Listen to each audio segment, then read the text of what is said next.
toilet করতে আপনি একটা আমরা ছাত্র জানি যে আমরা কোন কেমিক্যাল ছাড়া কাজই না আমরা কোন কেমিক্যাল মনে করি আপনি জানেন আরো জানেন 60,000 টাকা লেখা মেসেজটা দিবেন কেন কোনটা ওই যে একটা মেসেজ দিবেন 60,000 টাকা আপনি দেখুন করেন অনুসারে আমার কাছে এটা অর্থ আসেনি স্যার আপনি তো অফিস থেকে আসেন অফিস থেকে দিতে পারি এটা কোন মেসেজ স্যার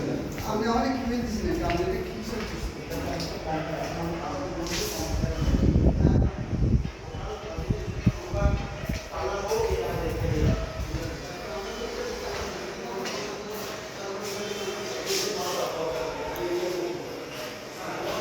ভয়েস লাগান পুরোটা পুরোটা ভয়েস লাগাই কো না ভয়েস লাগাই তো একটা গান লাগাই দিন একটা গান লাগাই দিন কয়েকটা গান লাগাই দিন কি লাগাবেন কয়েকটা গান লাগাই দিন গান ভয়েস তো দিইনি ভয়েস কি দিব ভয়েস দিতে হলে ব্লগ ভিডিও করতে হবে আর এই সাইড